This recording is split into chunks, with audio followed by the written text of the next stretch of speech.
खुलुमबाय आं सिबि रानि ब्रह्म आंनि एसबि बड' निउज चेनेलाव नोंथांमोनखौ बरायनाय थाबाय बे चेनेलनि गेजेरजों सानफ्रोमबो सानसेयारि गोनां खौरांफोरखौ फोसावनाय जायो नोंथाङा दासिमबो बे चेनेलखौ साबस्क्राइब खालामनानै लायाखैबा सानफ्रोमबो सानसेयारि खौरांखौ मोननो थाखाय साबस्क्राइब खालामनानै लानो हागोन लोगोसे बेल आइकनखौबो क्लिक खालामनो हागोन जाहाथे खौरां फोसावनाय लोगो लोगोनो नोंथांनाव गिबिसिन खौराङा सौहैयो थुदो बिदिब्ला दिनैनि खौरांखौ जागायजेननोसै जोबोद गोख्रैथिजों मटरसाइकेल सालायनाय आरो खैफोद गोनां मटरसाइकेल सालायनायनिफ्राय लाइमोनफोरा सांग्रां जा नङाब्ला नोंथांमोनहाबो जोबथेसालियाव थांनांनो हागौ बाइक स्टान्ट खालामनानै सा 2 हमजाबाय बाक्सा पुलिसजों सा 2 बाइक स्टान्ट खालामग्राखौ हमनायजों लोगोसे गंद' मटरसाइकेलखौबो जब्द खालामदों बाक्सा पुलिसा फोरमायथिनाय बायदिब्ला भुटाननिफ्राय बरपेटा फारसे जोबोद गोख्रैथिजों आरो स्टान्ट खालामनानै मटरसाइकेलफोरखौ सालायबोदोंमोन माखासे लाइमोनफोरा बेनि उनावनो बाक्सा पुलिसा गासै सा 2 बाइक स्टान्ट खालामग्राफोरखौ हमदों आरो बिसोरनिफ्राय गंद' मटरसाइकेलखौबो जब्द खालामदों जब्द खालामनाय मटरसाइकेलफोरनिया जेबो फोरमान बिलाइबो गैया होननानै फोरमायथिदों बेनिखायनो मटरसाइकेल सालायनायाव सांग्रां जा लाइमोनफोरा हादराव आयेन बेरेखायै हाबफैनानै थानायफोरखौ होबथानो थाखाय आरो आयेन बेरेखायै थानाय सुबुंफोरखौ सिनायनो थाखाय गोबां गोख्रोङै नाजादों अब्लाबो आयेन बेरेखा थानाय सुबुंफोरखौ होबथानो हायाखै मोनसे जिल्लायाव जेसेबां सुबुं थानो नांगौ बेनि बांसिन सुबुंफोरा आधार कार्ड दिहुनदों नाथाय बै बांसिन सुबुंफोरा सोर बेखौ लानानै सोंथि खालामदों आसामनि गिबि मन्थ्रि डक्टर हेमन्त बिश्व शर्मा बिथाङा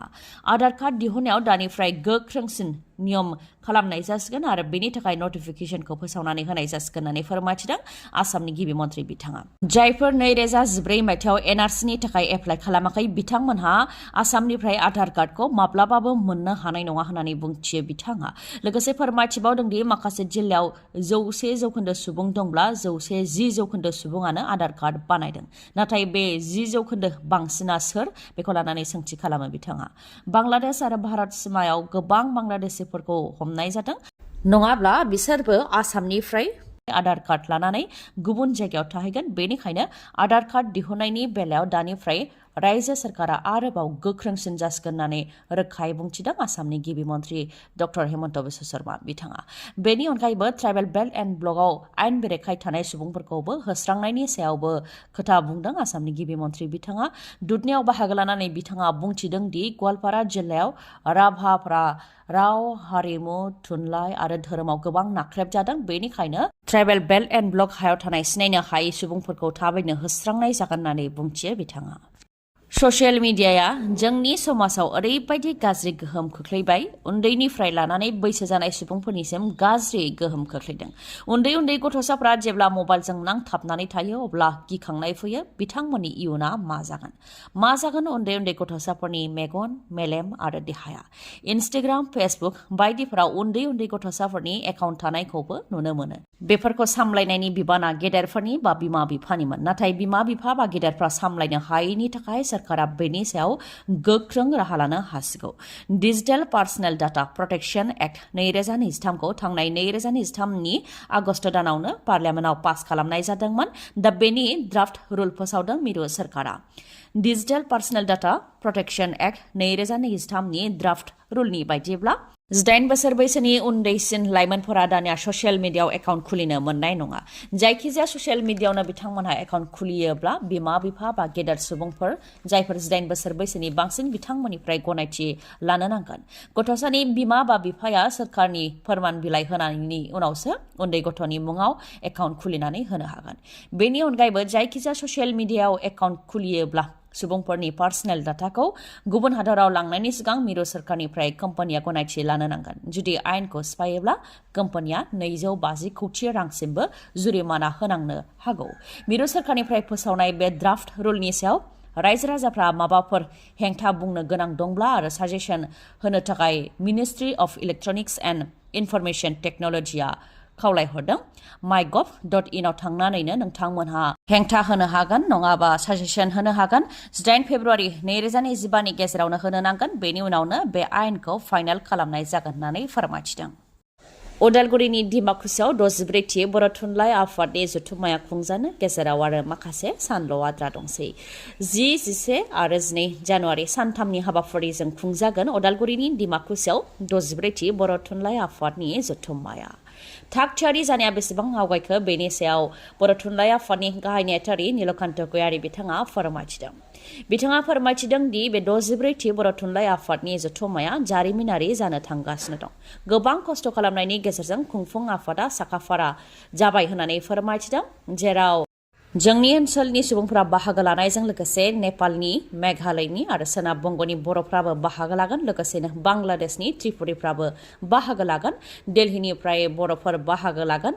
स्कलार, PhD लिरगिरि, बान्था मोनगिरि आरो रायजो राजाफ्रा बेयाव बाहागो लागोन। हारिनि माखासे जेंनाफोरखौ लानानै गुवारै सावरायनाय जागोन होननानै फोरमायथिदों आरो बर' थुनलाइ आफादा हारिनि खहा जानाय माब्लाबाबो खामानि मावा आरो सोरखारनि सेराव माब्लाबाबो खर' गंलाया। हारि, राव, थुनलाइ, थामोनथा, सिनायथि, सोदोमस्रि बेफोरखौ माब्लाबाबो दागो नांनायनि खामानि मावा होननानै बुंथियो आरो आलासि महरै आसामनि गिबि मन्थ्रिजों लोगोसे मिरुनि मन्थ्रिफ्रा बेयाव बाहागो लागोन, BTCनि गाहाय प्रमद बर'आ बाहागो लागोन आरो आसामनि गभर्नरजों लोगोसे तेलेंगाना आरो छत्तीसगढ़नि गभर्नरखौबो बेयाव हांख्रायहरदों होननानै फोरमायथिदों। गोजांनायजों खुवा खुनाया बांनाय लोगो लोगोनो जाब्रबथाय जानायाबो बांनो हमदों। आसामनिफ्राय अरुणाचल प्रदेश फारसे लावखार ओंखाम जानो थांनायावनो फैफिननाय समाव जाब्रबथायजों मोगा मोगि जानो गोनां जादों गंसे नखरा। हाजोनिफ्राय 50 फुट गोथौ हाखराव गलांदों, जायजों गारिया थेर बेथेर जानो गोनां जादों आरो गारियाव थानाय गासै 7-8 सोद्रोमाफोराबो गाज्रियै जोखोम जानो गोनां जादों। आसामनि डिब्रुगड़निफ्राय गंसे नखरा लावखार ओंखाम जानो थाखाय अरुणाचल प्रदेशआव थांदोंमोन, नाथाय फैफिननाय समावनो बे गिख्रंथाव जाब्रबथाया जानो मोनदों। जाब्रबथायजों रेखानाथ बुरागहाय, बिथांनि फिसाय हितेननाथ बुरागहाय, बिथांमोननि फिसाज्ला देबव्रत बुरागहाय, बिहामजो प्रमिला सिंह बुरागहाय, बिथांमोनजों लोगोसे गासै 7-8 सोद्रोमाफोरा जोखोम जानो गोनां जादों। बिथांमोननि मादावनो बिहामजो प्रमिला सिंहआ गाज्रि थासारियाव जोखोम जादों होननानै खौरां मोननाय जादों। बेनि अनगायैबो जम्मु एन्ड काश्मीरावबो आर्मिनि ट्राकआ जाब्रबथाय जानानै 4 सल्जारफोरा जिउ खोमानो गोनां जादों आरो 3 जोखोम जानो गोनां जादों। जम्मु एन्ड काश्मीरनि बन्दिपुर जिल्लानि सिङाव थानाय सदरकुट पायन ओनसोलाव गिख्रंथाव लामानि जाब्रबथाय जादों। लामा गिदिंनायाव गारिखौ सामलायनो हायैनि जाहोनाव गारिया गोथौ हाखराव गलांदों, जायजों बे गिख्रंथाव जाथाया जानो मोनदों। इउनाइटेड फराम अफ एक्स-एनडिबिनिफ्राय मोनसे खावलायनाय, जायफोर एनडिबिफोरनि मुङाव दासिमबो केसफोरा पेन्डिं जानानै दङ आरो दिनैसिमबो सामन लेटार फैगासिनो दङ, बिथांमोनहा जाहाथे इउनाइटेड फराम अफ एक्स-एनडिबिनि आफादगिरि बा नेहाथारि बिथांमोननो गथायहरो बेनि थाखाय खावलायहरदों। जेन रावनिबो मुङानो थालाङा बेनि थाखायबो खावलायहरदों, मानोना उननि समाव आरोबाव लाफिननाय जानाय नङा। सोरबा जुदि थालाङोब्ला गाव गावबागावनो मावनानै लानो गोनां जागोन होननानै बुंथिदों। बेनिखायनो रावबो थालांनो गोनां जाया बेनि थाखाय खावलायहरदों आरो जायफोर एनडिबिफोरनि मुङाव केसफोरा पेन्डिं जानानै दङ आरो दासिमबो सामन लेटार आरो रिटेन लेटार फैबाय थायो, बिथांमोना जाहाथे इउनाइटेड फराम अफ एक्स-एनडिबिनि आफादगिरि बा नेहाथारि बिथांमोननो गथायहरो बेनि थाखाय खावलायदों इउनाइटेड फराम अफ एक्स-एनडिबिनिफ्राय।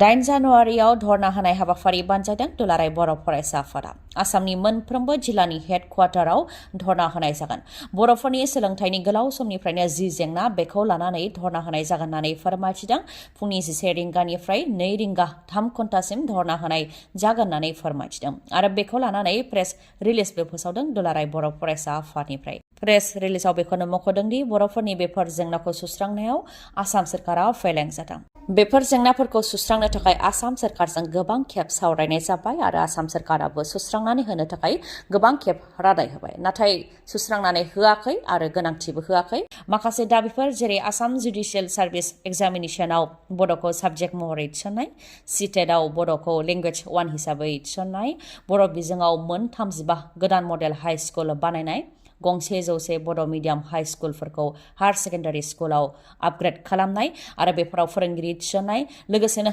बिटिआरनि 6.3 दफानि गेजेरजों भेन्सार फरायसालिफोरखौ सोरखारि खालामनाय, बेफोर दाबिखौ लानानैनो फैगौ 8 जानुवारियाव आसामनि मोनफ्रोमबो जिल्लानि हेड क्वार्टाराव दुलाराय बर' फरायसा आफादा 3 घन्टा धर्ना होनाय हाबाफारि बानजायदों होननानै फोरमायथिदों। खौरांखौ जोबजासे खोनासंनायनि थाखाय गोजोननाय थाबाय। गाबोननि सानाव फिन गोदान खौरांजों लोगो मोनफिनगोन। दिनैनि थाखाय गोजोन्थों।